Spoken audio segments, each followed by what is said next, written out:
Commander Vex Thorn was having what the humans would call a monumentally bad day, though he wouldn't understand that reference for another 20 minutes. The emergency klaxon had been wailing for 6 straight hours in the Galactic Wildlife Protection Agency headquarters, which was approximately 5 hours and 59 minutes longer than his patience typically lasted. "Sir, we've lost another rescue team," announced Lieutenant Crix, his voice carrying that special tone reserved for delivering news that would make someone's day significantly worse. "That's the 5th one today."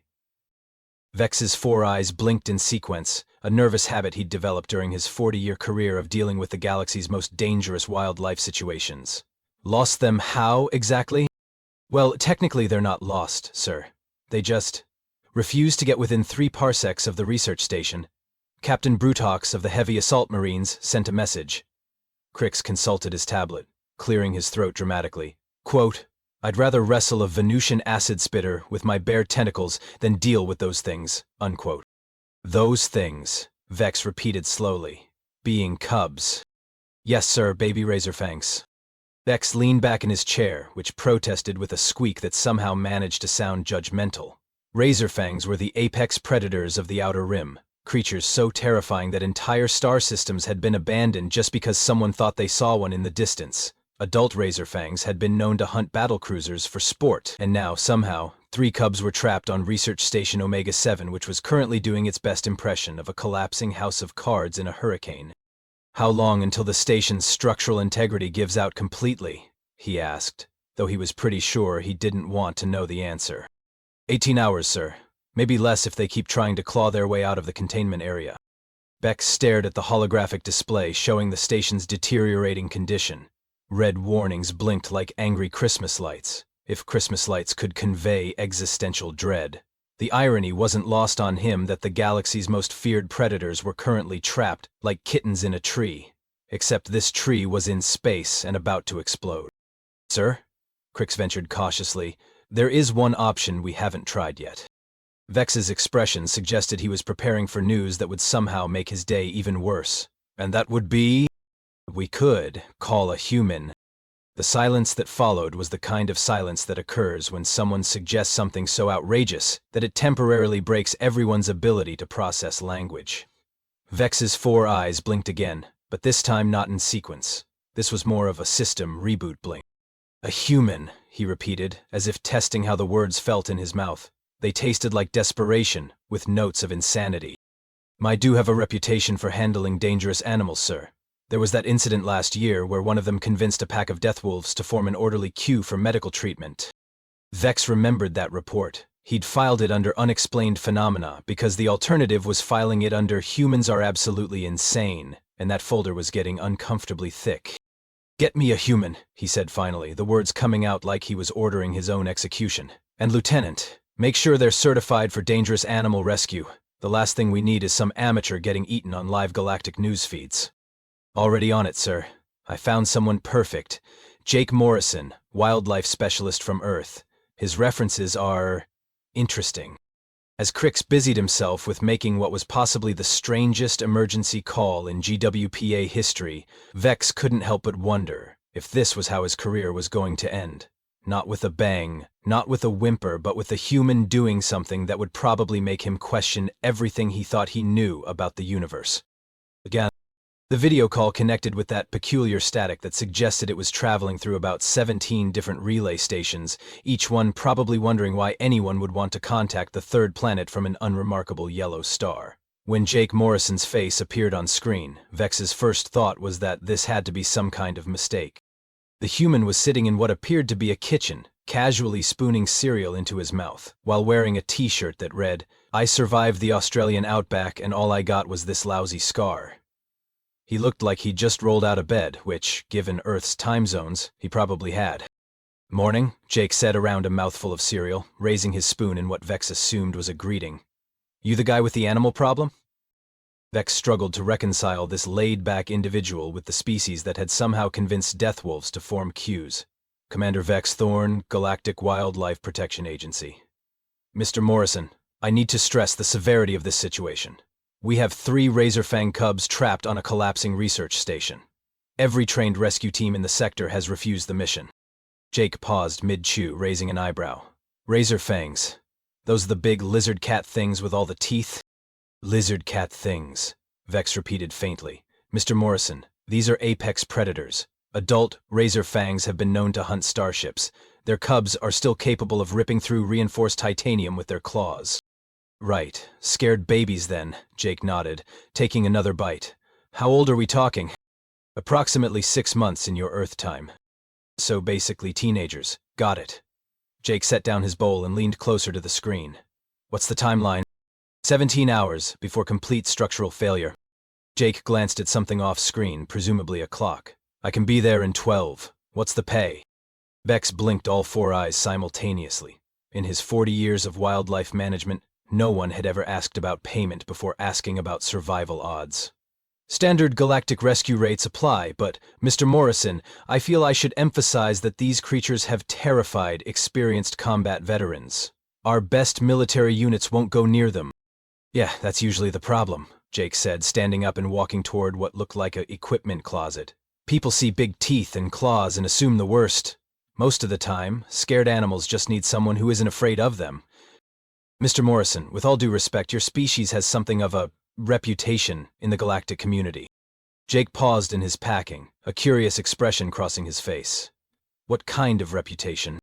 Vex consulted his notes, wondering how to diplomatically explain that most of the galaxy considered humans to be certifiably insane. You're the species that domesticated wolves, and then looked at tigers and thought those would make good pets too.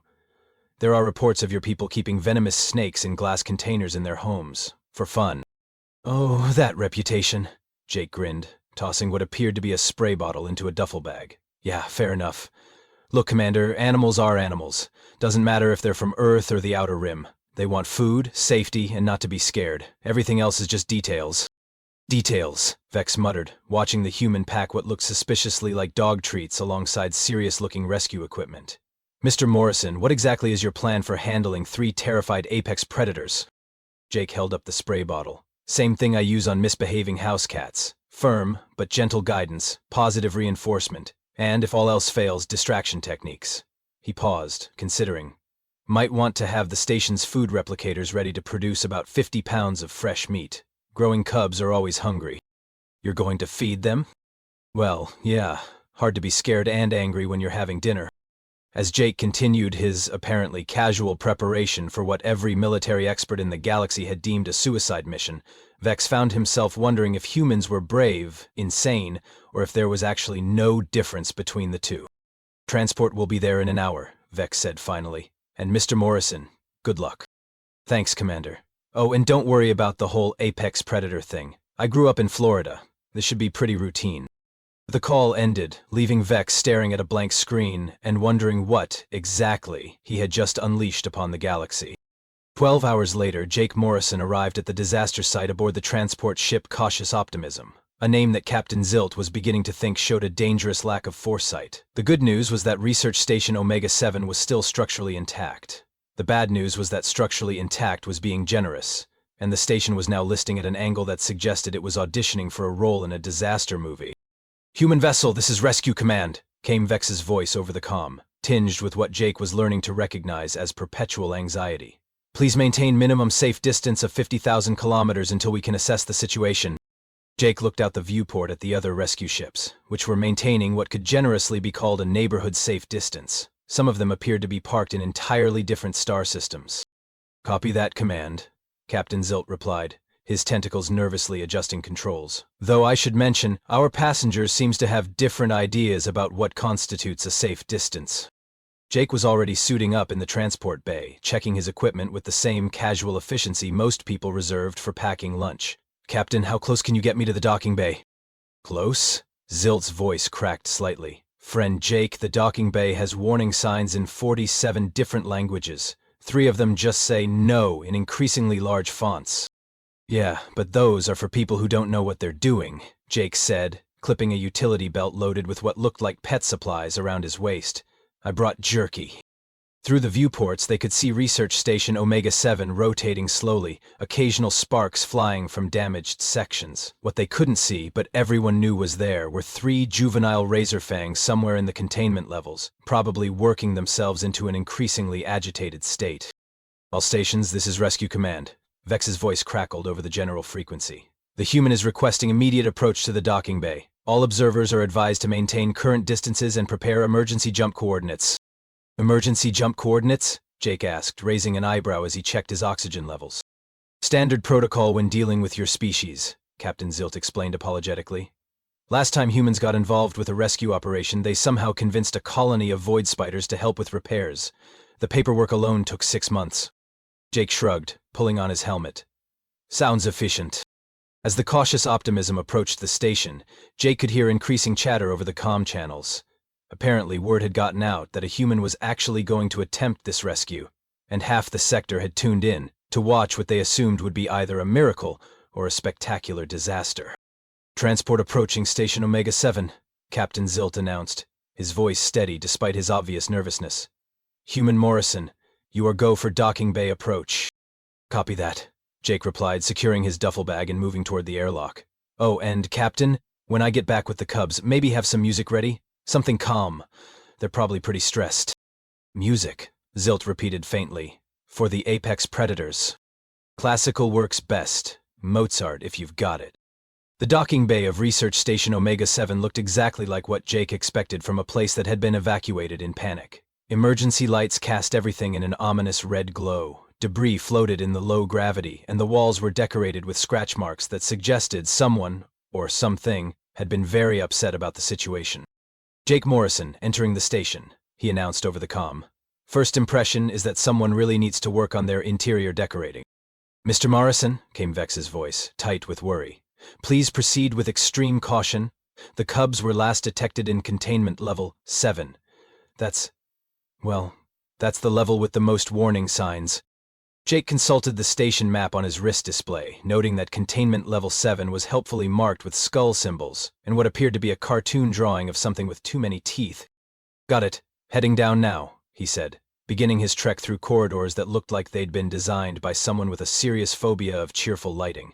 By the way, Command, what exactly were these Cubs doing on a research station in the first place? There was a pause before Vex responded. The research team was studying razorfang behavioral patterns. Specifically, they wanted to understand why the species was so aggressively territorial. Jake stopped walking for a moment. So they took babies away from their parents to study why the parents get upset when people mess with their babies? When you put it like that, it does sound somewhat counterproductive. No wonder the Cubs are scared, Jake muttered, resuming his descent toward level 7. Okay, people, I'm approaching the containment area now. If anyone's got those food replicators warming up, now would be a good time. The entrance to containment level 7 was a masterpiece of intimidation. Warning signs in every known language covered the blast doors like particularly aggressive wallpaper. Someone had even added a few unofficial ones, including what appeared to be a hand-drawn sketch of a stick figure being eaten by something with entirely too many teeth. Mr. Morrison? Vex's voice crackled through the comm. Sensors indicate the Cubs are approximately 30 meters beyond those doors. Heart rate monitors suggest they are agitated. Jake examined the door controls, noting the cheerful red, emergency lockdown light that had been blinking for the past several hours. Define agitated. He's stress pacing, and have torn through approximately 3 layers of reinforced containment barriers. So, normal scared animal behavior then, Jake said, beginning to override the lockdown sequence, just with better claws. The doors hissed open, revealing a corridor that looked like it had been redecorated by a tornado with anger management issues. Emergency lighting cast everything in that special shade of red that meant abandon hope all ye who enter here, and the air had that particular metallic smell that suggested something with serious dental equipment had been expressing its feelings about the accommodations.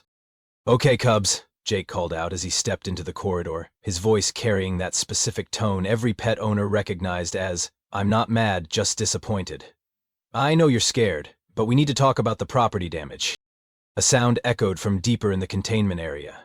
It started as a low growl, built into something that might charitably be called a roar, and finished with what could only be described as the sound of expensive equipment meeting an untimely end. Sounded, came Captain Zilt's nervous voice over the comm, sounded expensive. Mr. Morrison, Vex interrupted, perhaps you should reconsider your approach. Our behavioral experts suggest maintaining maximum distance and using sonic deterrence. Jake paused at the entrance to the main containment chamber, pulling a bag of what appeared to be beef jerky from his utility belt. Your behavioral experts are the same people who thought taking babies away from their parents would be a fun research project, right? Before Vex could respond, Jake stepped into the containment chamber and immediately understood why the rescue teams had been so reluctant to volunteer. The room was large, designed to house dangerous specimens, and currently occupied by 3 creatures that looked like someone had asked a committee of nightmares to design the perfect predator. The Razorfang cubs were each about the size of a small earth pony, covered in midnight black scales that seemed to absorb light, and equipped with claws that had clearly been turning the containment furniture into abstract art. Their heads were sleek and reptilian, with rows of crystalline teeth that caught the emergency lighting like malevolent jewelry.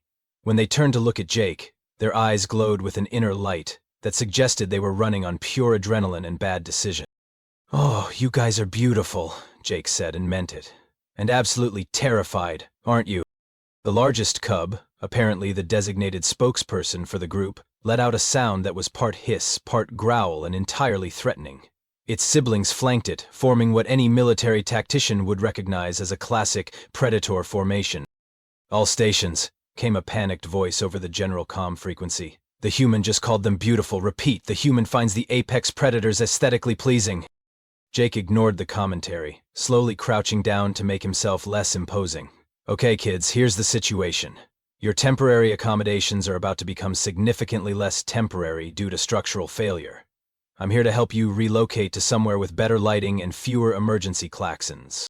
The cubs watched him with the intense focus of creatures trying to decide if he was a threat, prey, or something else entirely. Their claws extended and retracted rhythmically, carving deeper grooves into the deck plating. "I know the whole crouching thing doesn't look very impressive," Jake continued conversationally, "but where I come from, we have these animals called cats. Different size, same attitude. The key is showing them you're not going to hurt them, even when they're convinced the whole world is out to get them." He slowly reached into his bag and pulled out a piece of jerky, tossing it gently toward the cubs. It landed about halfway between them, and all 3 creatures immediately focused on it with laser-like intensity. "Food?" Jake explained unnecessarily. "I'm betting you guys haven't eaten much since the evacuation started. Hard to trust the automatic feeding systems when everything's shaking and making horrible noises." The smallest cub, after a moment of internal debate that was visible in its body language, darted forward and snatched the jerky. It retreated immediately, but Jake caught the moment when its aggressive posture relaxed slightly as it realized the food was actually food. "Mr. Morrison," Vex's voice was barely above a whisper, "how are you doing this?" "Basic animal psychology," Jake replied, tossing another piece of jerky, this time closer to the larger cubs. "They're not evil killing machines. They're scared kids who've been abandoned by the adults they trusted. Sound familiar to anyone?" Over the next hour, Jake methodically worked his way closer to the cubs, using a combination of food, patience, and what could only be described as aggressively calm body language. He talked to them constantly, maintaining the same conversational tone he might use with a neighbor's dog.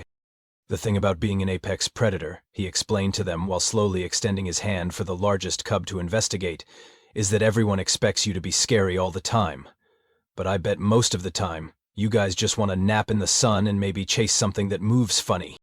The largest cub, after several minutes of careful consideration, allowed Jake to touch its snout. Its scales were surprisingly warm, and when Jake scratched behind what might charitably be called ears, the creature made a sound that was unmistakably a purr. "All stations," came Captain Zilt's amazed voice. "Please confirm. Did that apex predator just purr?" "They're basically large carnivorous house cats," Jake said, now confidently petting all 3 cubs, who had apparently decided he was acceptable. "Highly intelligent, very social, and probably missing their parents something fierce." The station shuddered ominously, and several new warning lights began blinking in what Jake assumed was the universal color for "time to leave now." "Okay, kids," he said, standing up slowly. "Field trip time. Who wants to see the inside of a spaceship?" The cubs looked up at him with expressions that suggested they were willing to follow this strange, fearless creature wherever he might lead them. Which, as it turned out, was exactly what the situation required. Getting 3 apex predator cubs to follow you through a collapsing space station, Jake discovered, was surprisingly similar to herding particularly large and toothy ducklings. The cubs had apparently decided that this weird bipedal creature was now their temporary guardian, and they followed him through the corridors with the kind of devoted attention usually reserved for pack leaders or can openers. "Acrays stations, this is Morrison," Jake announced over the comm as they made their way toward the docking bay, the cubs padding along behind him like the galaxy's most dangerous parade. Package secured. 3 healthy cubs, no injuries, currently following me like I owe them treats. The silence that followed lasted exactly long enough for Jake to wonder if his comm had malfunctioned. Morrison, Vex's voice finally crackled through, carrying a tone that suggested he was processing information that didn't fit into any of his existing mental categories. Did you just say they're following you voluntarily? Yeah. Turns out when you treat scared animals like scared animals instead of monsters, they respond pretty well, Jake replied, pausing to let the smallest cub investigate a floating piece of debris. Who knew? The station groaned ominously around them, the sound of metal stress fractures competing with the increasingly urgent emergency klaxons. According to Jake's display, they had maybe 15 minutes before the station's structural integrity reached what engineers like to call the catastrophic failure threshold. Okay, kids, Jake said to the cubs, time to pick up the pace. The nice space station is having some stability issues. As if to emphasize his point, a section of corridor ceiling chose that moment to buckle dramatically, showering them with sparks and debris. The cubs immediately pressed closer to Jake, their protective instincts apparently extending to their new pack leader. Morrison, came Captain Zilt's voice, tight with concern. Sensors show multiple structural failures approaching your position. You need to move faster. Working on it, Jake replied, but he had a problem. The cubs were willing to follow him, but their idea of urgent movement didn't quite match the situation's requirements. They kept stopping to investigate interesting smells, mark territory, or engage in brief play-fighting sessions that would have been adorable if they weren't happening in a collapsing death trap. Hey, Jake called to the largest cub, who had paused to claw experimentally at a wall panel. Focus up, buddy. Save the redecorating for later. It was then that Jake had what he would later describe as either his best or worst idea of the day. Reaching into his bag, he pulled out a small device that looked suspiciously like a dog whistle. All stations be advised, he announced over the comm. About to attempt emergency evacuation procedure. What kind of procedure? Vex asked, though his tone suggested he wasn't sure he wanted to know. Jake put the whistle to his lips and blew. The sound that emerged was barely audible to human ears, but the effect on the cubs was immediate and dramatic. All 3 creatures snapped to attention, their eyes fixed on Jake with laser-like focus. Good, Jake said, beginning to jog toward the docking bay. Now, follow. What happened next would be discussed in xenobiology textbooks for decades. The 3 razor-fang cubs, apex predators whose species had terrorized entire star systems, began following Jake through the corridors in perfect formation, matching his pace exactly and responding to his hand signals like they'd been trained for years. All stations, came a stunned voice over the general frequency. Please confirm visual. Are those apex predators heel training? It's not heel training, Jake panted as they navigated around a collapsed bulkhead. It's pack behavior. They've decided I'm the alpha, so they're following pack protocol. Pack protocol? Vex's voice had reached a pitch that suggested his worldview was undergoing rapid and uncomfortable revision. Predators are social animals, Commander. They understand hierarchy, cooperation, and group survival. The problem is, most people see the teeth and claws and forget about the intelligence behind them. The docking bay was a welcome sight, even though it was currently decorated with several new holes that definitely hadn't been in the original architectural plans. The cautious optimism waited with its cargo bay doors open, Captain Zilt presumably at the controls and ready to depart the moment they were aboard. Transport, this is Morrison, approaching for boarding with passengers. Passengers, Captain Zilt repeated faintly. Right, the apex predators are passengers now. Getting the cubs onto the ship required some creative logistics.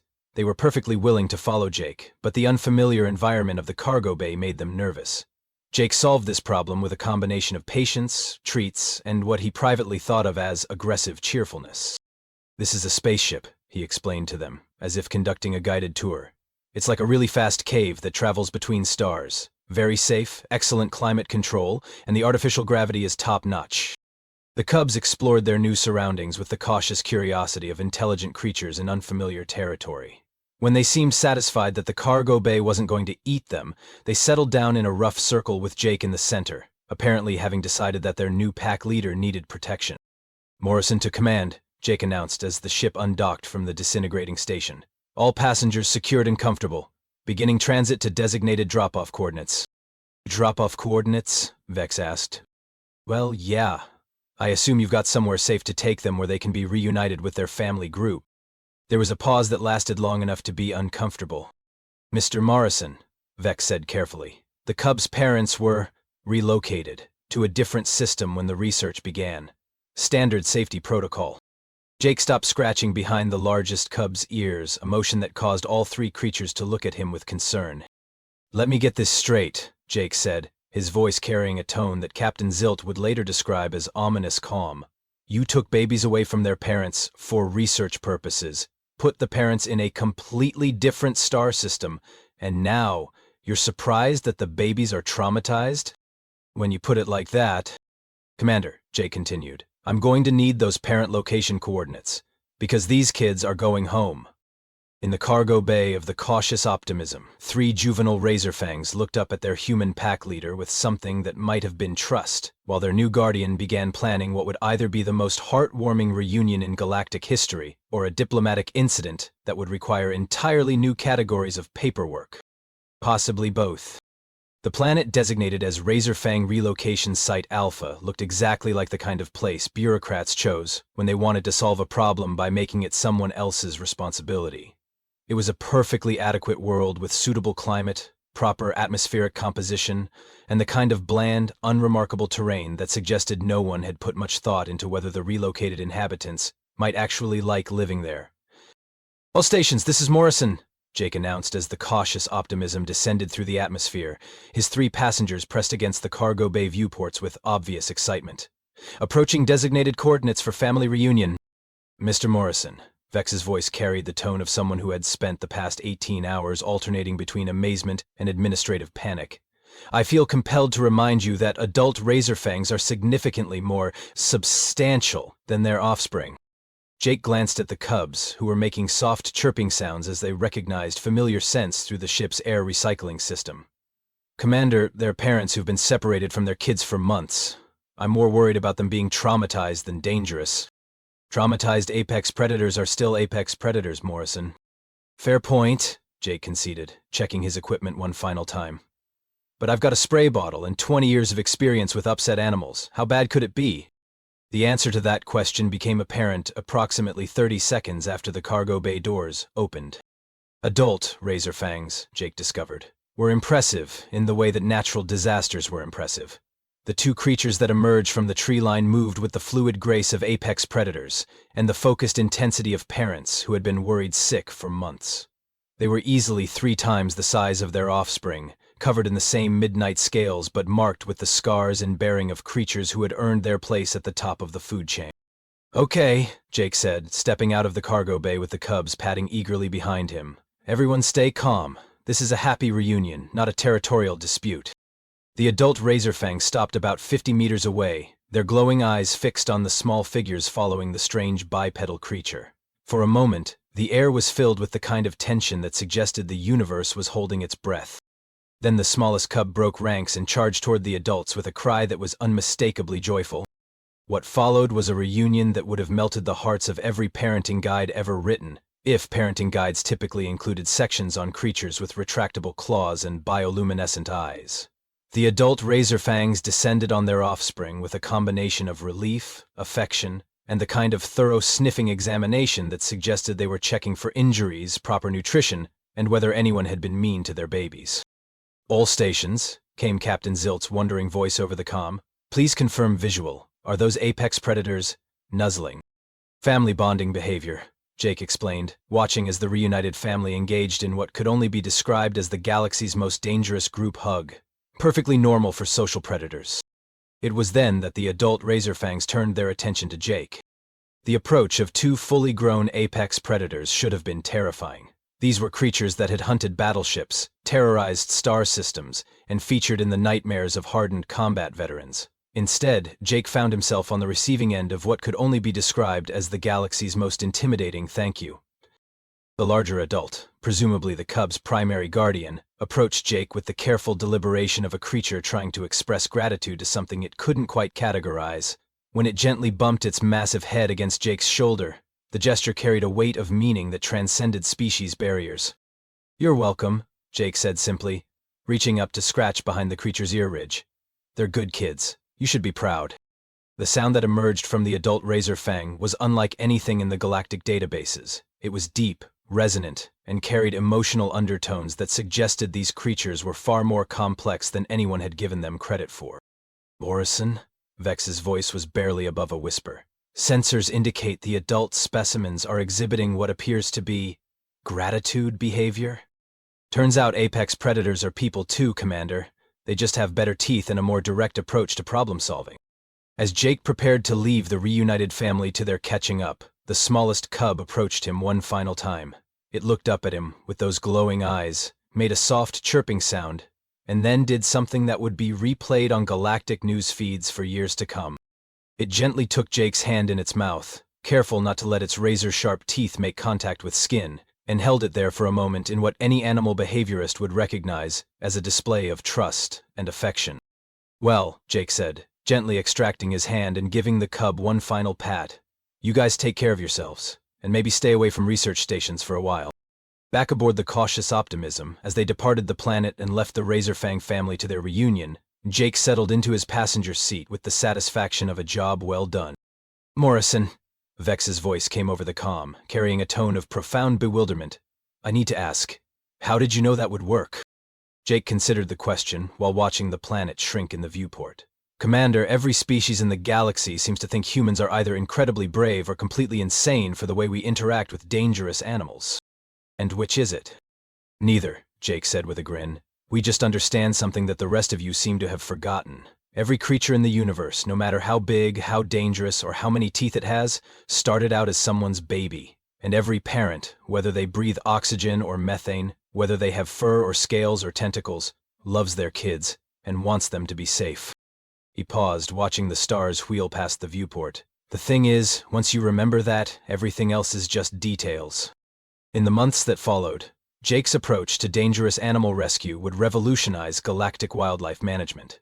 The incident report, filed under Humans Continue to Confound Expectations, would become required reading at the GWPA Academy. And somewhere in the outer rim, on a planet with unremarkable terrain and adequate atmospheric composition, a family of apex predators would occasionally look up at the stars and remember the strange, fearless creature who had brought their children home. "So," Vex said finally, "I suppose I should ask, are there any other supposedly impossible rescue situations you'd be interested in tackling?" Jake's grin widened. "Commander, I grew up on a planet where people keep sharks in glass tanks for entertainment and think venomous spiders make good roommates. If you've got any other impossible situations, I'm your guy." And in the vast bureaucratic offices of the Galactic Wildlife Protection Agency, Commander Vex Thorne began updating his files on human capabilities, wondering not for the first time if the galaxy's most dangerous species wasn't the one with claws and fangs, but the one that looked at claws and fangs and thought, "I bet I could teach that to sit." The universe, it seemed, was about to become a much more interesting place.